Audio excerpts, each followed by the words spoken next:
Okay, so I want to talk today about playing around with hip mobility and stabilization. So when you're talking about mobility, you always have to talk about stability, because if you're just loose like a big noodle, you're always going to go to the same places. And if you go to the same places all the time, the places you don't go to never get used. So hips are often immobile because we go all knees or all lower back all the time.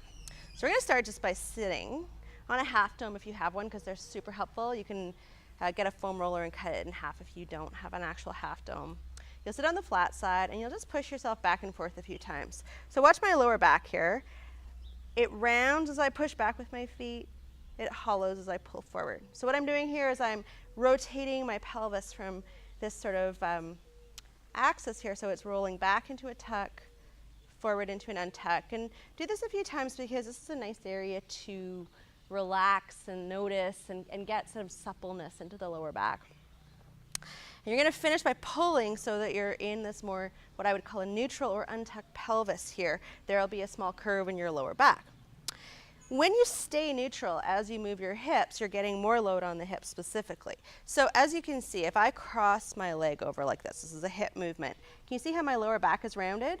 I cannot get into this position with my hips alone.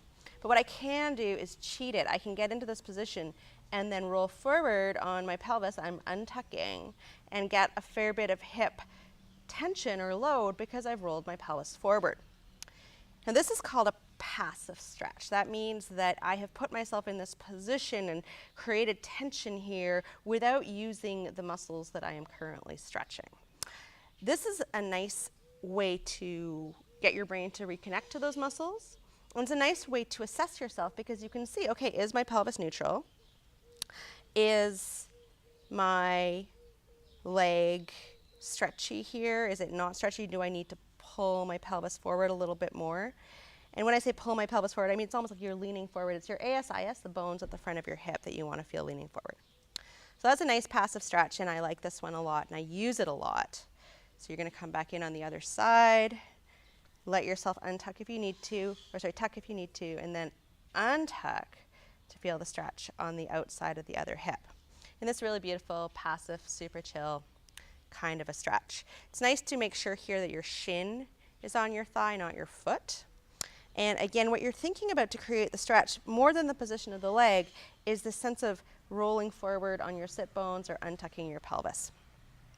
And that's loading up the muscles that rotate the hip in this direction.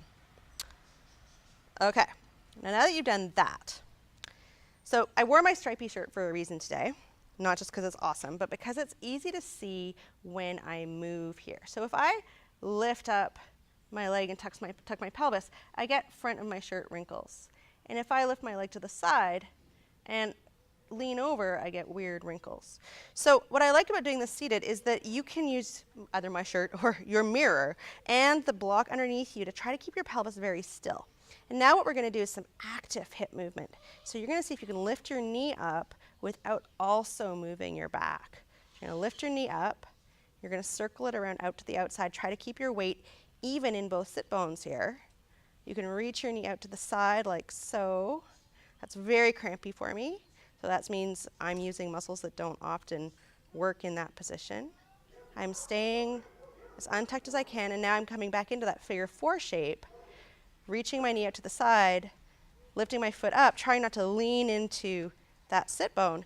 And here I can't even get my foot up onto my knee. I'm not able to in my active range of motion yet, but I'm going to press up with my foot in my active range. And I might go back to the other side, active range, internal rotation, because it feels really good. Bring my knee out to the side. And I'm using my sit bones on my half dome the whole time to help my waist stay out of it. My waist and my lower back are not helpful here. And so switching to the other side, untuck, again, just to prep. Now lift your knee up into flexion, not letting your lower back round out at all. Stay even in your sit bones as you reach your foot out to the side and lift your heel up towards the ceiling any amount. Whew. And I'm cramping right here, so I know I'm around my end hip range. I'm going to reach my knee out to the side as far as I can. Keep lifting it up. Keep keeping your pelvis as still as you can, using your half dome, using your mirror, maybe using your stripes to help keep your pelvis super still. Now we're going to go the other way. So knee rolls out, ankle rolls up, kind of that same figure 4 type position. How high can I lift my foot?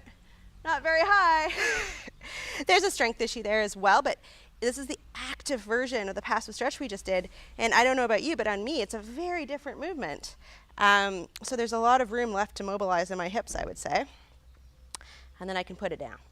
So it's a nice way to use your passive stretch to inform your active mobilization and use this positioning to help stay as stable as possible so you can load the hips up as much as you possibly can.